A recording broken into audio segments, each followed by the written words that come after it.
just got my bike up and running, parked it, went, got some stuff from the store, came back, it's gone. The bike is gone.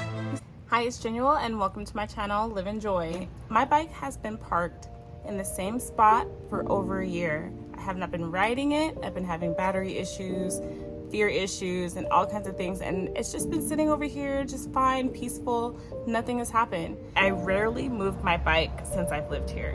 One moment that I choose to move the bike, there were two people down at the end of the parking lot watching. They were smoking, standing over there watching. I didn't think anything of it because, you know, people are free to do whatever they want to do. But I moved my bike and ran an errand. It was less than an hour before we got back. And I looked over and I was like, where's my bike? And my boyfriend was like, we just moved it right there. It's right there. And I'm like, he drove past it. I'm like, no, my bike is not there. So we scavenged the apartments and try to see, like, you know, any evidence of my bike and where it's at and what happened. And all of a sudden, I hear a motorcycle coming up the street. And I'm like, okay, this sounds very familiar. My bike has a very distinctive sound. And I watched two people on my bike. That's right, the idiots had the audacity to come back past where we were.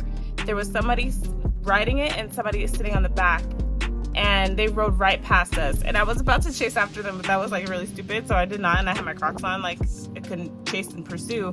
But my boyfriend jumped in the car and rode down the street as fast as he could to see where they were going and try to stop the theft. All the police as he drove off in pursuit of them.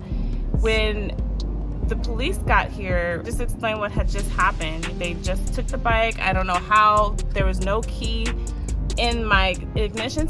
I thought, like, maybe I left the key. No, I did not have the key in the bike. It was locked. I thought I locked the handlebars, and then we left in neutral, so that actually put that in a more vulnerable position. We pursued them on the bike, lost them. The police asked me for the VIN number, the license plate number, things of any kind of identifiable information about my bike.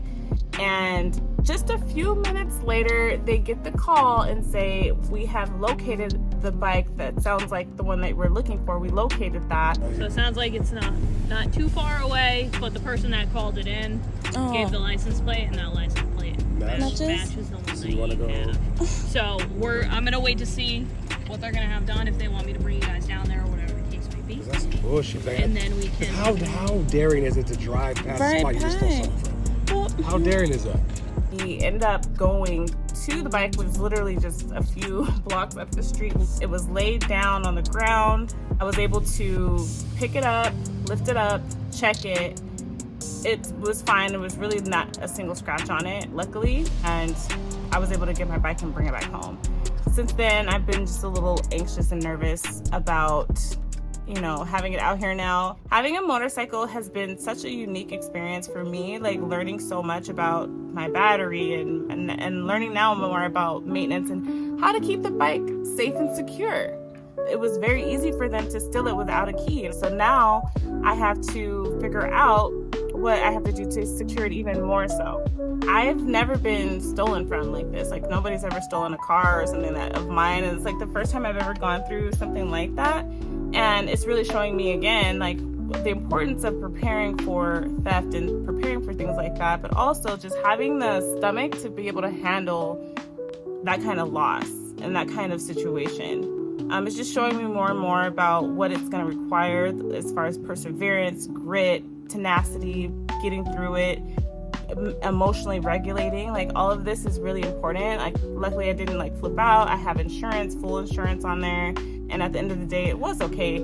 I don't know what happened to the kids. Like, they just disappeared. They had the K9 unit out there. The police had surrounded the block in the area and then put a K9 unit out to look for them. If anything happened to my bike and they found them, I would go after them, because, like, why did you think that was okay? Huh? So I'm really glad that within 45 minutes the bike was recovered. I was okay, the bike was okay, and we're good now. It just feels like the setbacks are either teaching me, making me stronger, making me realize what it's really gonna take to have this type of lifestyle, or it's like warning me, like, please don't ride the bike anymore or get off the bike. It could be my ancestors, my spiritual guardian saying like, nah, you're good, don't ride the bike anymore. But I don't feel that for real. I really feel like it's just when you go through hard things all of a sudden and it's not your fault and you just didn't know or whatever, it's really just to wake you up, to make you aware. I feel like this was just a wake up call for me.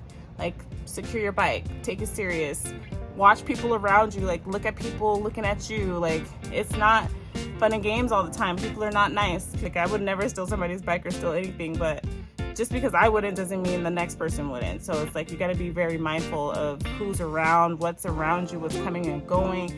It's making me really just amp my awareness and not necessarily like be more anxious about it, but just be more prepared for the unexpected when it comes to dealing with people and just situations in general. I'm really glad and grateful that my bike came back in one piece. I can still ride it. I'm going to do some service work on it. I'm going to put some more security features on it, and we're going to keep going. We're going to keep making it better. We're going to keep learning and learn from the situation. If you made it this far, thank you for watching. And if you like the content, like, subscribe, and I'll see you in the next video.